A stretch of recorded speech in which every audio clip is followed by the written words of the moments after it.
Hello, viewers! MikeMoneyGMR here, and as you can tell, I'm on the PS2 startup screen. You know, it's like if you had the disc tray open and you started it up anyway, it brings you here. Yeah, anyway, I'm here because I'm going to do something that's probably going to anger a few people, but also that I have very good reason to do. I'm going to be starting another Let's Play today. Yes, I know. I'm starting to become one of those Let's Players that, just keeps playing different games and new games and whatever.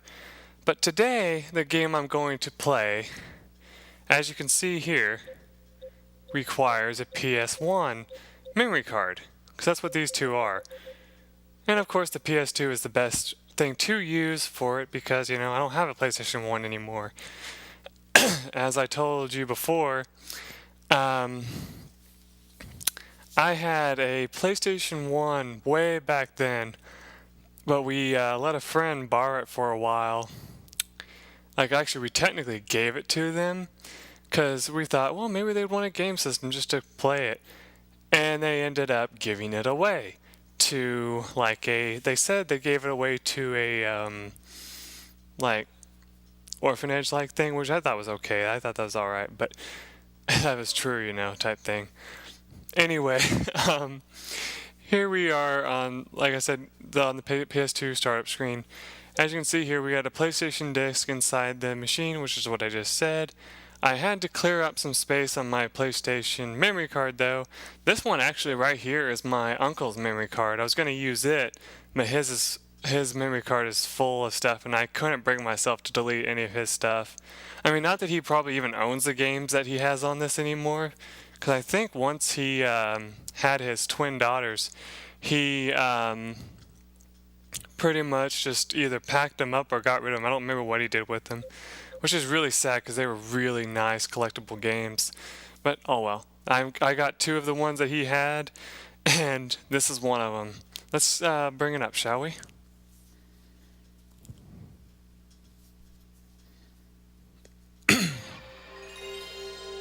As I said, PlayStation startup.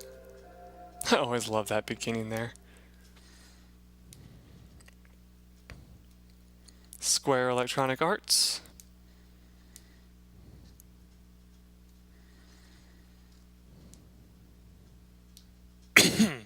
Excuse me, I'm still coughing a little bit.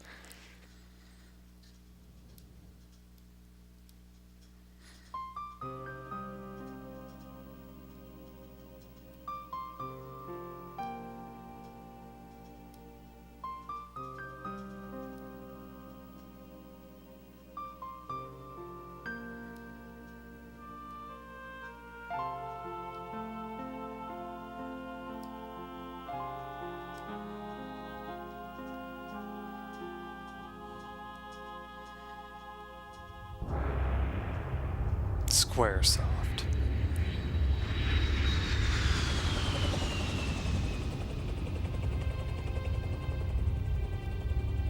Yeah, I'm not talking much here because it's just really neat looking, all this stuff here.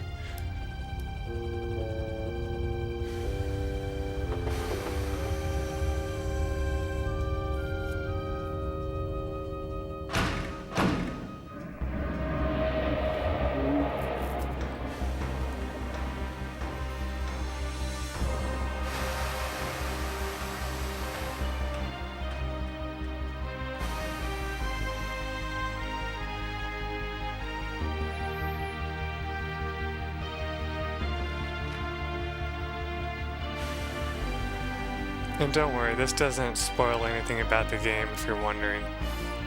Not necessarily, at least. So don't worry if you haven't played this game before.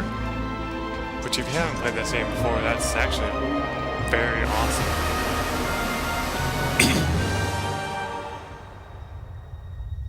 That was weird. Command to the Empire Force in particular. Commenced to launch the attack on Narshi, the coal mine city.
Welcome everyone to Final Fantasy VI.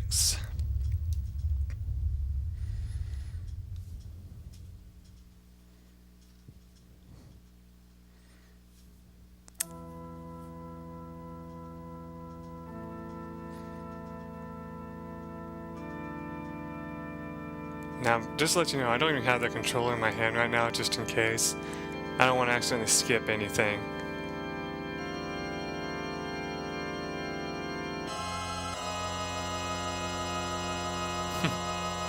Yeah, you told us that already, game.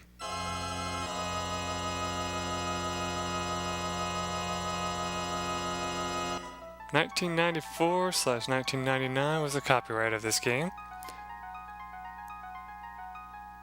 That music somewhat reminds me of Super Mario RPG, but that's not important. Now would probably be a good time to hit a button.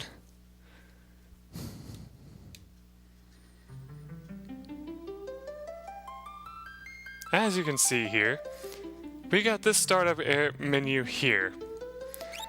Now, I don't think I actually have a memo, so let me see what happens if I try hitting it. Yeah, if you don't have one, you get that little animation where he's like, what the hell? And like jumps up and down.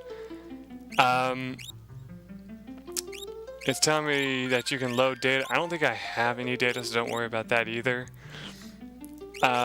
There's bonus, but I don't think I can access anything on it right now. Anyway, since you're probably wondering, what version of Final Fantasy VI is this? This is actually the PlayStation Anthology version, also known as the Collector's Package Final Fantasy Anthology. It had both Final Fantasy V and Final Fantasy VI in it. It still does. I'm not saying that I got rid of the one and only kept this one. But the reason why I decided to play Final Fantasy VI instead of Final Fantasy V first is because I'm more familiar with Final Fantasy VI than V. Like, as in, I got further in the game in Final Fantasy VI than in V. In V, I got nowhere fast because, like, I just kept getting screwed up in the game, like, kept dying and stuff because I didn't know what to do. So in this game, I'm going to be better. Like, this game is, like, a little bit more user-friendly in my mind, except for one thing that once I get to it, I'll show you what it is. Because it's a command in the game that's going to really throw you off. And in case you are wondering, I have the book to this game, so it's not going to be a whole lot of me just wandering around without knowing what I'm doing. But this book does not help you with the way like the game works. I had to figure that out from a Let's Play. So anyway, let's go ahead and hit New.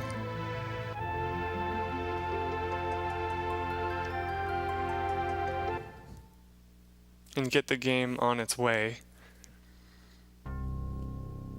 Long ago, the War of the Magi reduced the world to a scorched wasteland and magic simply ceased to exist. Don't worry, this isn't like spoiling any of the other games in the series. You know how Final Fantasy is. 1,000 years have passed, iron, gunpowder, and steam engines have been rediscovered, and high technology reigns. And sorry I'm reading this kind of fast, it's just because I know it'll disappear if I don't.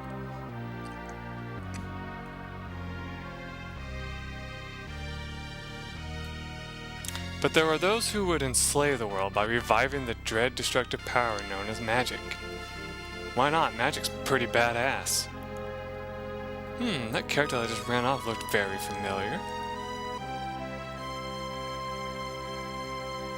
Not so much to me though, because I never actually met him in the game.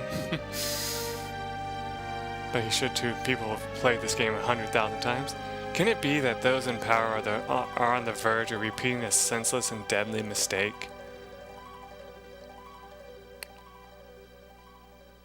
Hey, I'm just playing the game, man. I don't know.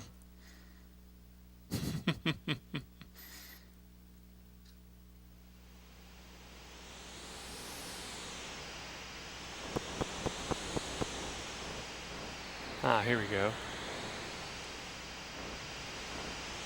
Dude, you're gonna fall off. There's the town.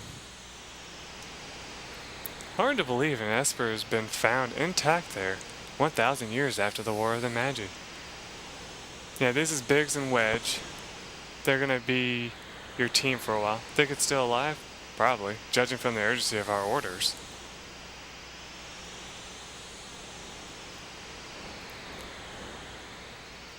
And this woman, this sorceress, why is she here?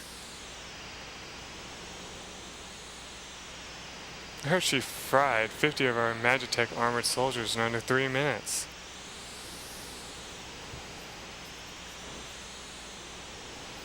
Not to worry, the slave crown on her head robs her of all conscious thought. She'll follow orders.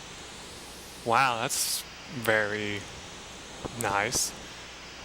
And the dialogue here is going on its own. We'll approach from the east. Move out. So it's not me hitting X and skipping it. And unlike other awesome Let's Players who do this, I actually will read the dialogue whenever I can. So don't worry if you aren't reading it.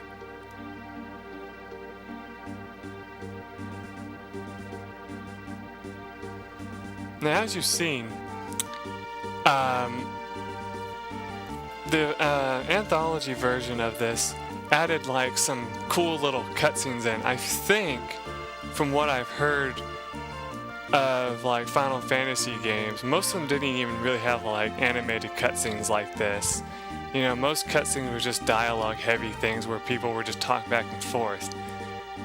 Or, you know, it'd be like, on the other side of the world, this is happening, you know, and it'd be all dialogue. And this, you actually have a little bit of like things like this, the animation that you saw at the beginning. I forget what, I'm gonna reference it to Let's Play. I forget what H.C. Bailey calls them. The little animations. He has a fancy name for them, but I forget what it's called.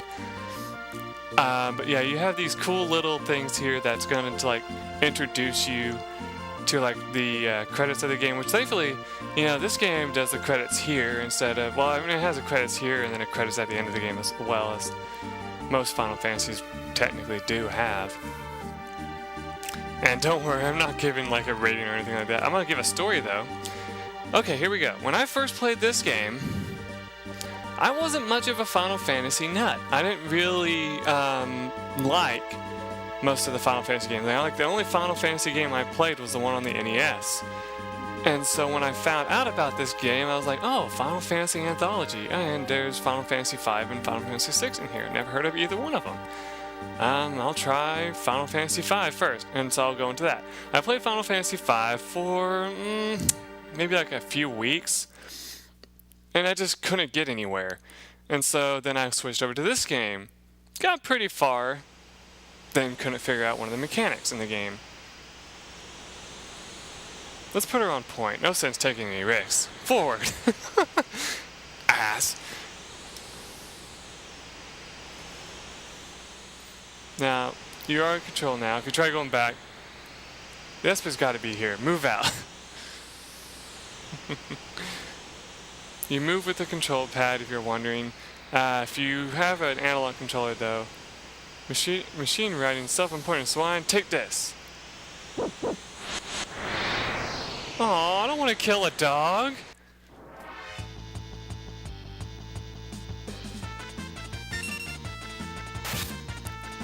Let's use Fire Beam on it.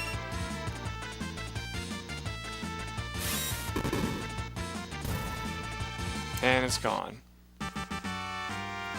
Received 12 experience points, found 30 GP. Yeah, gold, I think it's like called gold pieces is what your currency is in this game. But killing a helpless dog, that's just sad. Now, you can't go inside any houses or anything, so don't even bother. Pure Magico? Not even Narshi's safe anymore.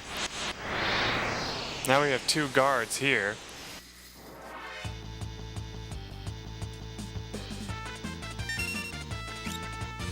Let's use Ice Beam on the top one, just to show it off. And Bolt Beam on the other one.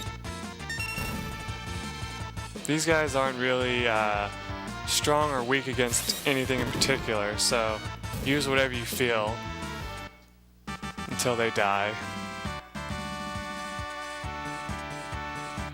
Both of our teammates gained a level, and we found some more gold pieces. Now, you might be wondering, am I going to you know, like cut out a whole lot of the fights and stuff in this game? Well, maybe. Kind of just depends on like how repetitive they get. I will also try to Narshi's freedom depends on us. Oh, stop sending dogs our way. Like, I would cut out this fight normally if I was anybody else, but I like to leave fights in. Look how little damage I did. Alright, let's try Bioblast.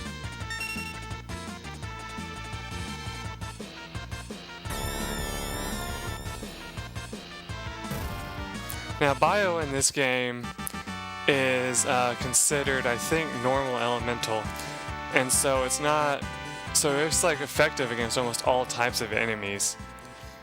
So it's always a good idea to use that if you can't figure out an enemy's weakness.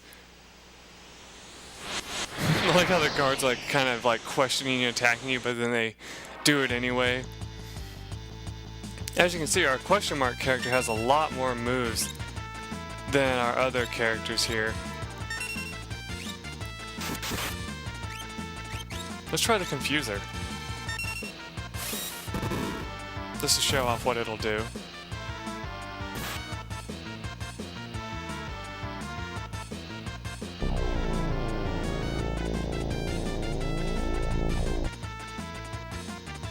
As you can see, he's now confused. An enemy that's confused will likely attack themselves or their teammates. I think there's a small chance that they'll attack you, but most often than not, they're going to attack themselves when they're by themselves. Anyways, just skip through this dialogue here. You can make that disappear a lot faster if you go into the menu, which I don't know if we even can go into the menu right now, can we? Let's see. Yes, we can. All right. Yeah, you got your characters here. If you want, you can change the order by, coming over here and, switching them like that. I think if you double click them, you can tell them to go into the front or back row, but really that's not necessary here because the front, like how the front and back row works, I don't know if anybody's ever told you this, or if you played the game before you already know, but how the front and back row works, if you're in the back row, you're less likely to get hit, but you do less damage with melee attacks. If you're in the front row, you do better damage with melee attacks, but you take more hits. So, like, you're more likely to get targeted. So that's the main difference.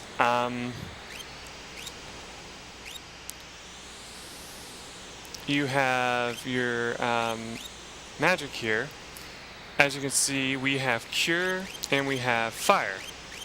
So, as you can see, you have White Magic, which is the Cure spell, and then you have Black Magic, which is the Fire spell.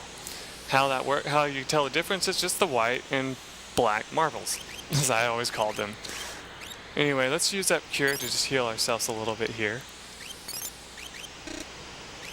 And yeah, if you actually make a mistake of trying to use magic on yourself when you're full, it'll give you that error message there. Now, if you try to go into Espers, as you can see, we don't have any. That'll be important later. For now, though, there's no point even worrying about what that is. If you try going into your equipment, you can see what we have here, but none of this really is going to matter too much for you right now because you have the Magitech armor. So, all this stuff is not really affecting you at this moment. If you go to your other friends, I think you can... Yeah, you can't even access their equipment. That was something they did to prevent you from going in there and stealing all their goodies and using it yourself. Relics, they're going to be important later as well. We don't have any right now. Your status is just like show what level you are, how much you need for your next level, and so on and so forth. Kind of like Legend of the Gaia. That's a good way to, put it differently. Okay, here's another interesting thing. You got battle mode. And I'm sorry I'm going all over the place. I'm just trying to explain this as best I can. You have active and wait. If you have active, the enemies will attack the second they get their turn. If you have wait, even if an enemy goes, like, technically will go first, if you have it on wait, when it gets to your turn, you can put in your command. The enemy will still probably attack first, but you'll be able to choose your command at least, you'll know what you're going to do the next time you get your chance to go. I'm going to keep it on wait for now just because I'm a horrible player at this game, so that's what I'm going to have it on. Battle speed, basically that's how fast those messages go. I'm going to put it in the middle. Message speed, actually no, if it's faster I want to put it towards 2. Don't worry, you won't miss anything. If it is going too fast, just let me know in the comments. I'll change it whenever I get my next opportunity. The cursor, if you put it on memory, if you aim at one enemy, the rest of your team will aim at that same enemy when you hit X, like, over and over again. So if you want to play a one-button way of playing this game, more or less, like, say you want to use attack from every character instead of use magic, you can hit X, and then it'll go to the first enemy, you hit X again, and the next teammate will do the same thing over and over again. If you say reset, it'll reset to the top, and you have to go back down to select, like, say you have 4 enemies on the screen, because that's the maximum you can have. You have to scan to the 4th one again if you want 2 people to attack the 4th enemy. I'm going to keep it on reset just because that's what I'm used to. Re-equip, I don't know what that means exactly, so I'm going to leave that alone. And controller, leave it on single. You got your stuff here, which I can't even tell you what any of this means, so don't worry about that either. And that's pretty much all we have in the configure statements. So as you can see, here's another cool thing down below where it says steps. This game counts how many steps you've taken in the game. We've taken 66 so far. It also shows our gold, and it shows how long we've been playing for. You know, simple stuff. Anyway, I hope you got enough information from this, because in the next episode we will probably continue on and actually take on more enemies, because I know there's a few more before you get inside where you need to go. Till then, everyone,